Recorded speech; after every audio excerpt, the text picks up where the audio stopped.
Shalom.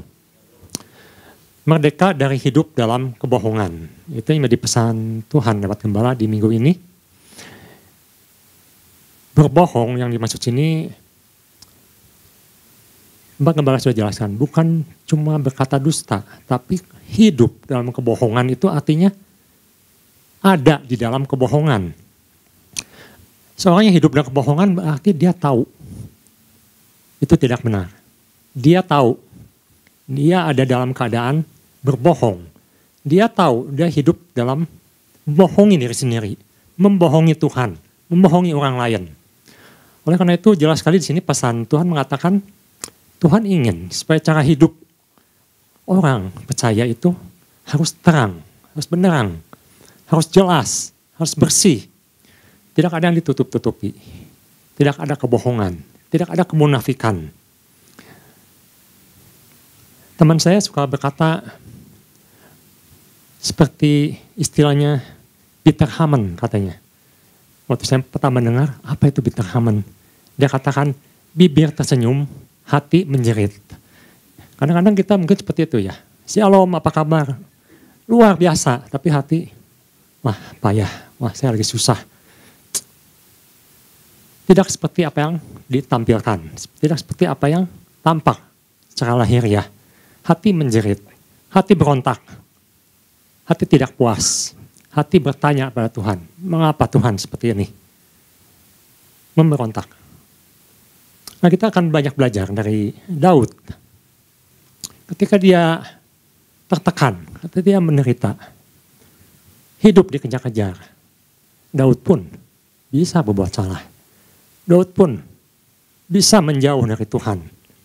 Kita akan banyak belajar bahwa mengapa atau langkah apa yang membuat kita bisa salah ambil seperti Daud. Dan sebenarnya Tuhan ingin seperti apa. Bapak Gembala kemarin sudah sampaikan. Ada 2 poin yang disampaikan, yaitu yang pertama kita harus bersedia untuk memeriksa ulang, introspeksi. Bagian-bagian mana yang masih pro dan kontra. Karena kalau ada pro, ada kontra berarti masih ada yang bertentangan. Ada yang tidak sesuai dengan hati nurani, ada yang tidak sesuai dengan keinginan. Dan bagaimana kita harus menindaklanjutinya. Yang kedua, kita harus pelihara terus kondisi rohani tetap baik. Maksudnya pesannya itu ya. Yang kedua, bersedia untuk menelanjangi kegelapan dan jangan biarkan musuh merasa puas dengan tindakan kita. Nah pagi hari ini saya akan bawakan 1 poin saja. Poinnya adalah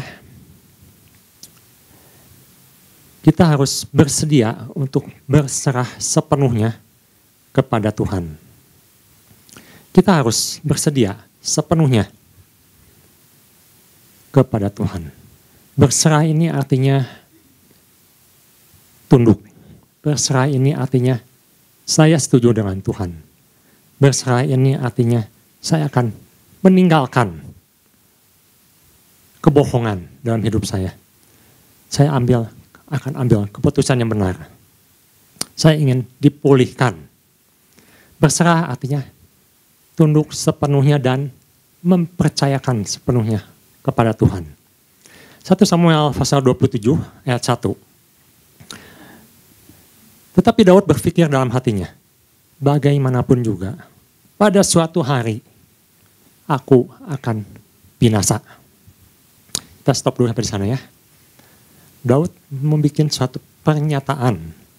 Suatu hari aku, Daud, orang yang diurapi Tuhan, orang yang dijanjikan Tuhan menjadi raja, akan binasa. Binasa oleh siapa? Oleh Saul.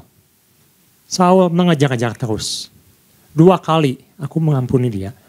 Tapi dia tidak berubah. Dia terus mengejar aku. Suatu hari, mungkin besok, mungkin lusa, aku pasti binasa. Bukanlah itu yang sering kita lakukan. Mengambil suatu kesimpulan yang salah. Yang menarik, ketika narasi ini disampaikan, Samuel biasanya dalam menuliskan, dia selalu menuliskan begini. Bertanyalah Daud kepada Tuhan. Ibu Bapak boleh pelajari, boleh perhatikan. Nanti juga ada ayatnya yang mengatakan, Daud bertanya kepada Tuhan. Daud selalu berdoa kepada Tuhan. Tetapi kali ini Daud menyimpulkan. Dia tidak bertanya pada Tuhan, tidak dituliskan. Daud bertanya kepada Tuhan, dia langsung menyimpulkan.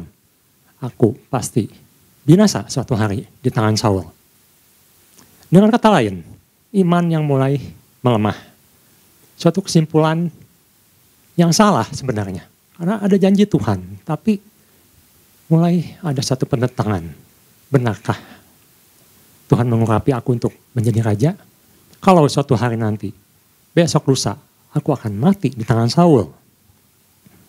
Oleh karena itu Daud memutuskan, aku akan ke Siklag. Itu adalah kesalahan yang harus dibayar mahal oleh Daud. Kadang-kadang kita dalam hidup ini menjadi lemah. Iman mulai meredup. Kita mulai meragukan Tuhan. Daud mulai meragukan Tuhan. Apakah benar ini janji Tuhan? Apakah janji Tuhan akan digenapi dalam hidup saya? Apakah ini suatu yang kita katakan, seharusnya kamu tidak boleh demikian. Kamu harus kuat di dalam Tuhan. Mari kita lihat.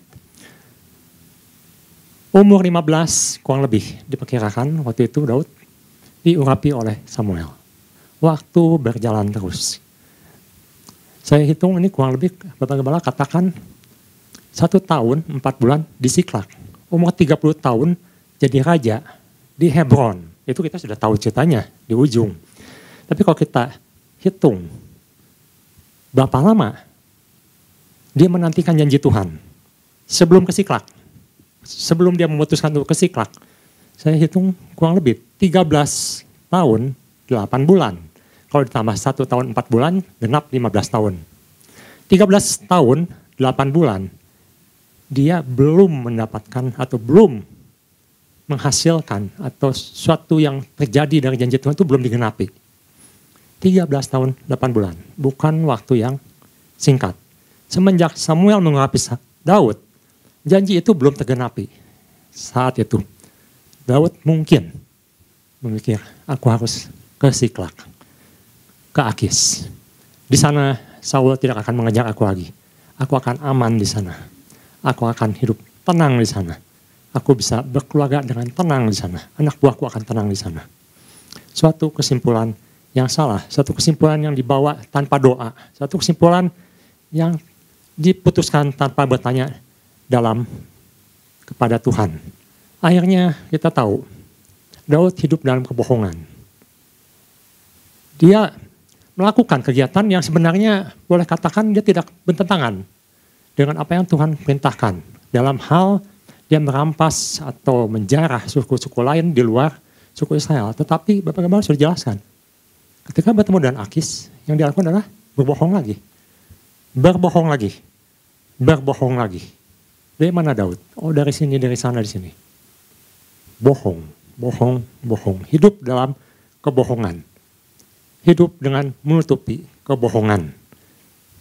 Suatu keputusan salah, suatu kesimpulan salah membuat kita hidup dalam kebohongan. 1 Samuel pasal 27 ayat 11. Daud tidak membiarkan hidup seorang pun, baik laki-laki maupun perempuan, untuk dibawa ke Gad. Sebab pikirnya, jangan-jangan mereka mengabarkan tentang kami. Dan dengan berkata, beginilah dilakukan Daud. Nah ini perlu ditekankan, kita lihat. Itulah kebiasaannya selama ia tinggal di daerah Filistin. Keputusan salah membuat akibat yang salah.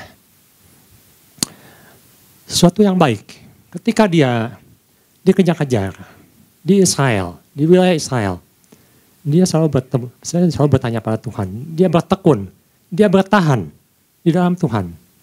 Tetapi ketika dia mulai hidup menginjak sesuatu yang gelap, dia mulai terbiasa hidup dalam kebohongan. Daud terbiasa, menjadi kebiasaannya untuk berbohong. Karena setiap kali dia ditanya oleh Akis, di manakah kamu menyerbu hari ini? Dia katakan di anu. Berbohong. Dan itu dikatakan, ayat ke-11, menjadi suatu kebiasaan. Suatu kebiasaan, sesuatu yang buruk, dikembangkan, dibiasakan, diikat. menjadi sesuatu yang menurut dia mungkin lama-lama terbiasa dengan berbohong. Terbiasa menutupi kebohongan. Terbiasa hidup dalam kebohongan. Mungkin kita bisa berkata, Tuhan, ya mungkin ini yang Tuhan inginkan. Padahal jelas Tuhan tidak menginginkan. Tuhan tidak punya rencana seperti itu. Tapi menjadi kebiasaan. Ada yang mengatakan curi kecil, curi-curi sedikit. Menjadi kebiasaan, akhirnya jadi penjahat besar. Dimulai dari satu yang kecil, dimulai dari satu yang salah, dimulai dari satu tempat yang salah, dari satu keputusan yang salah.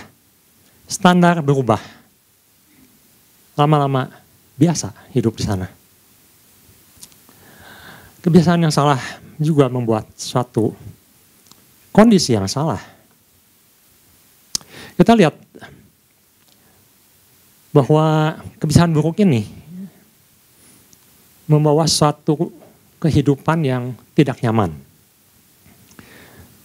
Sama seperti Lot. Lot di Sodom, dikatakan di Petrus. Bagaimana seorang yang benar hidup di kota yang tidak benar.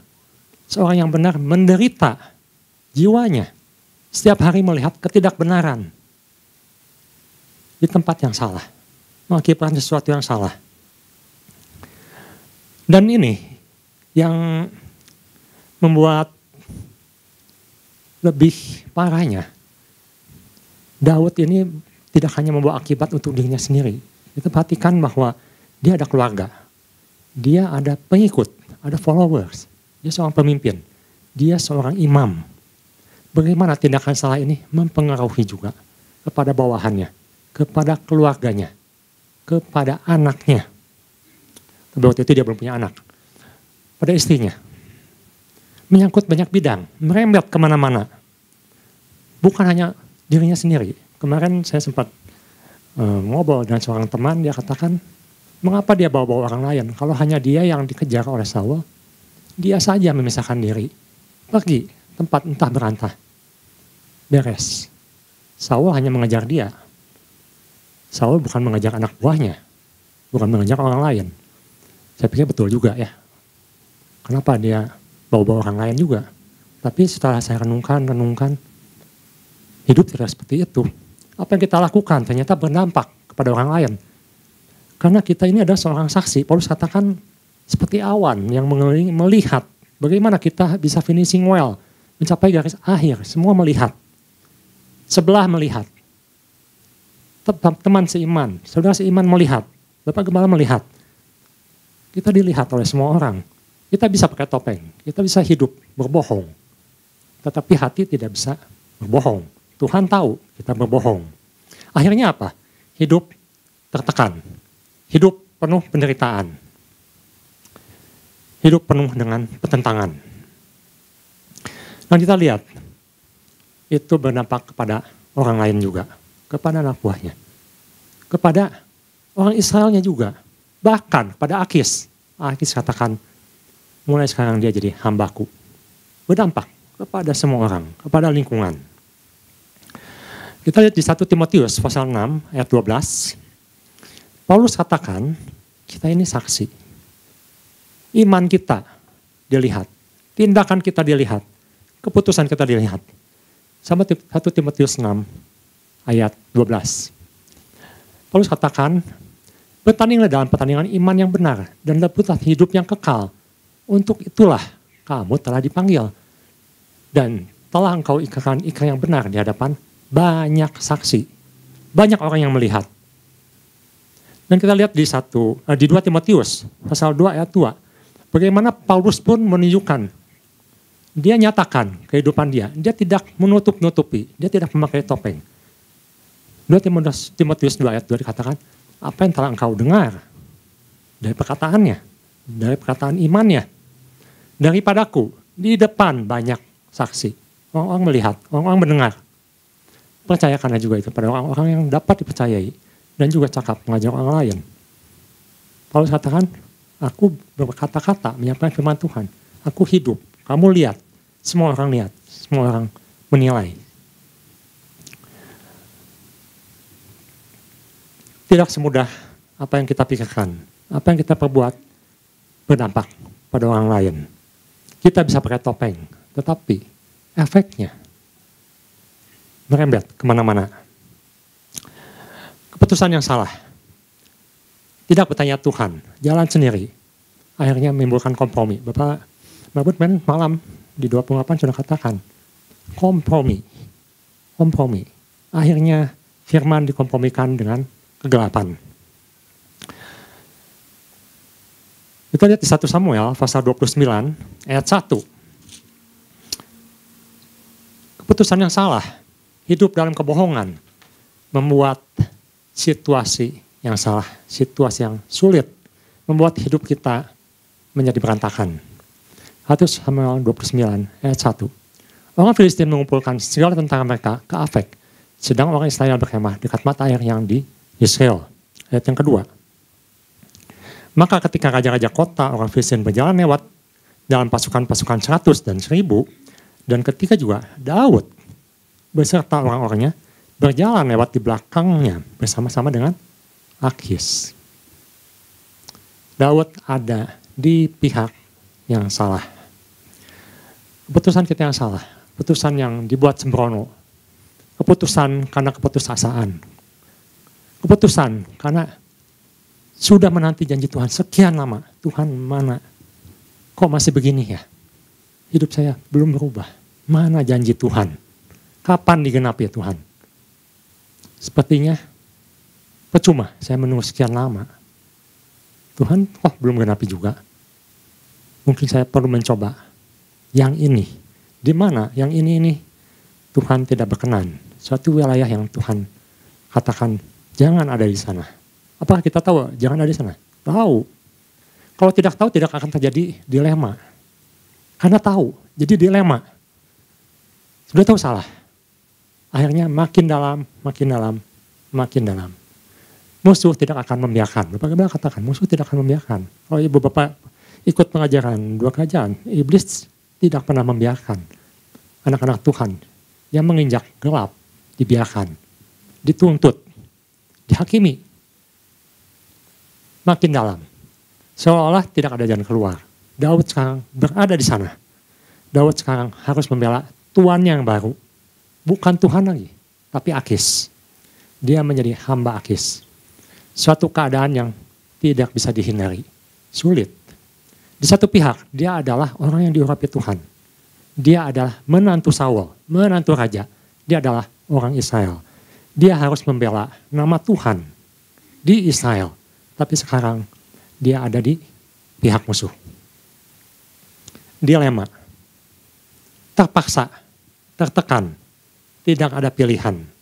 Berapa banyak yang kita mungkin tidak terpikirkan kalau kita ambil keputusan itu. Itu hanya membawa makin dalam, makin bawah, makin rendah, makin ditekan. Bukan makin bebas, makin sulit keadaannya. Bahkan kita dipaksa untuk mengikuti apa yang dunia inginkan. Karena kita sudah menginjak ke sana. Sudah berada di sana. Tuhan dikesampingkan. Menjadi hamba dosa. Menjadi hamba gelapan. Suatu yang sangat menyulitkan. Meskipun mungkin Daud berkata, aku ini hamba Tuhan. Tapi dia sekarang jadi hamba Akis. Dan dibawa oleh Akis untuk berperang melawan bangsanya sendiri, melawan rajanya sendiri, melawan Tuhannya sendiri. Tapi puji Tuhan, kita tahu cerita selanjutnya Tuhan loloskan dia dari satu pertentangan yang sangat sulit. Yang saya lihat di sini tidak ada jalan keluar. Kalau raja-raja lain setuju Daud ikut, maka Daud akan menjadi pengkhianat. Daud, seorang calon raja, akan menjadi calon pengkhianat. Dan dia tidak akan jadi raja Israel. Rakyat tidak akan mendukung dia lagi. Putus semua harapannya, hilang semua harapannya. Tapi puji Tuhan, Tuhan kita baik. Tuhan kita masih berkesempatan pada kita untuk keluar di kegelapan. Mari kita lihat. Akis menyuruh Daud kembali ke Siklak. 1 Samuel pasal 29 ayat 7. Sebab itu, pulanglah. Pergilah dengan selamat dan jangan lakukan apa yang jahat di mata-mata raja-raja kota orang Filistin. Ketika Daud ditolak oleh raja Filistin, oleh raja-raja Filistin, apa yang dilakukan Akis? Akis menyuruh Daud pulang. Pulang kemana? Pulang ke Israel? Bukan. Pulang ke Siklak. Daud akan tetap jadi hamba Akis. Pulang ke Siklak, kembali ke tempat di mana dia salah melangkah. Dunia menyuruh kita pulang ke kegelapan. Akis menyuruh Daud pulang, kembali ke Siklak. Tapi apa yang Tuhan inginkan? Tuhan ingin Daud keluar dari Siklak. 2 Samuel pasal 2 ayat 1 dan 2. Kita sedikit loncat. 2 Samuel pasal 2 ayat 1 dan 2. Disinilah kita mempunyai satu harapan ketika kita mau dipulihkan. Kita mau keluar dari kegelapan, kita mau keluar dari kebohongan hidup kita. Tuhan katakan, keluar. Keluar di Siklak. Keluar dari yang salah. Keluar dari yang mengikat kita sehingga kita hidup dalam kebohongan. 2 Samuel pasal 2 ayat 1 dan 2. Kemudian bertanyalah Daud kepada Tuhan. Ini suatu tindakan di mana pemulihan terjadi. Ketika kita mau kembali pada Tuhan, kita mau kembali dipimpin oleh Tuhan, kita mau kembali dibimbing oleh Tuhan. Di sini katakan maka bertanyalah kembali Daud kepada Tuhan. Daud kembali berdoa pada Tuhan. Apa Tuhan yang harus aku lakukan? Apakah aku harus pergi ke salah satu kota di Yehuda? Firman Tuhan kepadanya, pergilah. Kata Daud, kemana aku pergi? Firman-Nya, ke Hebron. Tuhan tidak katakan ke Siklak. Kita tahu di ayat yang kita baca di pasal 27, dikatakan di situ Siklak menjadi salah satu kota raja-raja orang Yehuda. Kota yang diberikan Akis kepada Daud. Tapi Tuhan tidak suruh Daud tinggal di Siklak. Tuhan suruh keluar dari Siklak. Jangan tinggal di Siklak lagi. Keluar. Kemana Tuhan? Kembali ke Israel. Kembali ke Hebron. Disitulah tempat Daud mendapatkan janji Tuhan. Tuhan ingin kita keluar. Keluar dari kegelapan. Kembali mendapatkan janji-janji Tuhan. Kembali mendapat kelepasan. Kembali mendapat kelegaan di situ. Ayat kedua. Lalu pergilah Daud ke sana dengan kedua istrinya, Ahinoam, perempuan Israel, dan Abigail, berkat istri Nabal, orang Karmel itu. Daud melakukan apa yang Tuhan suruhkan. Keluar. Tinggalkan. Karena Amsal mengatakan, pergaulan yang buruk merusak biasanya baik.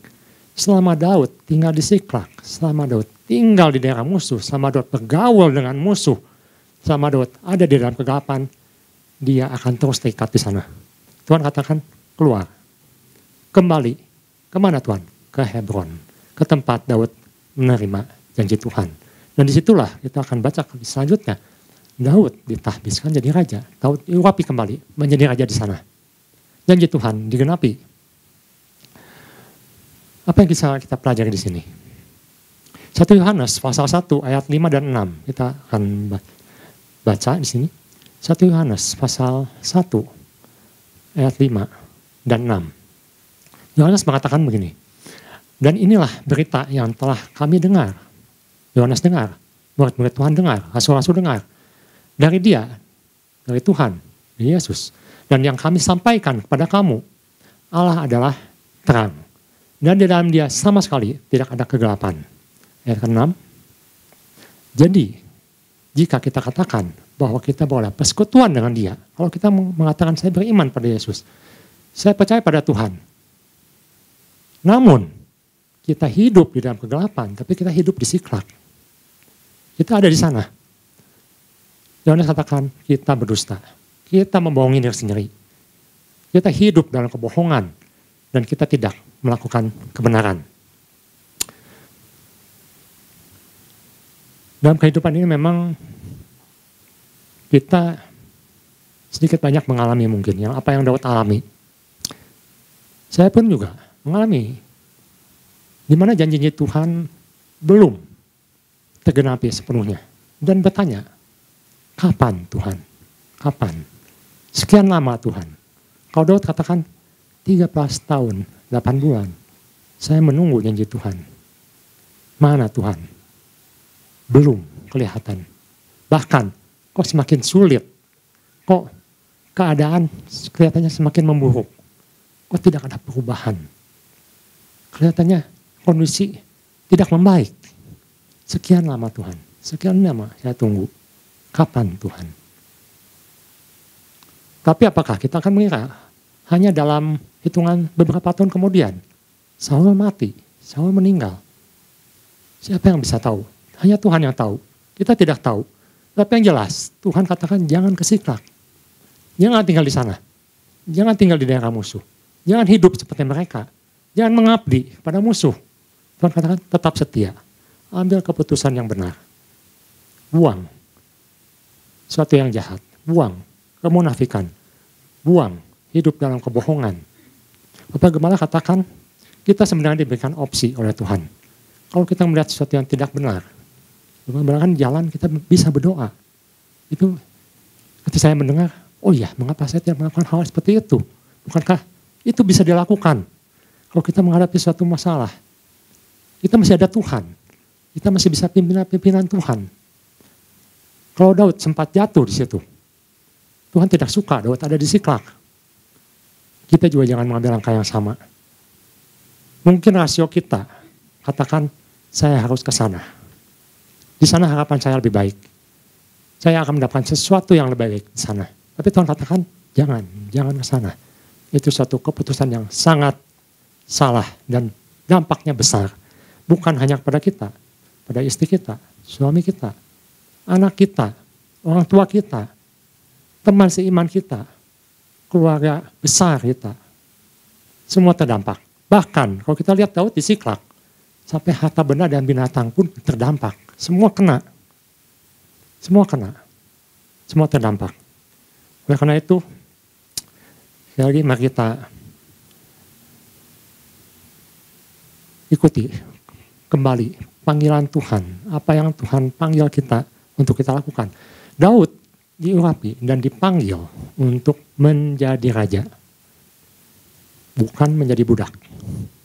Kita dipanggil untuk menjadi hamba Tuhan. Kita dipanggil untuk jadi pemenang di dalam Tuhan. Daud bukan untuk menghamba kepada kegelapan, bukan menghadap pada Akis. Daud adalah dipilih Tuhan untuk jadi raja, jadi pemimpin di Israel. Dan Daud lakukan, dia keluar dari Siklak.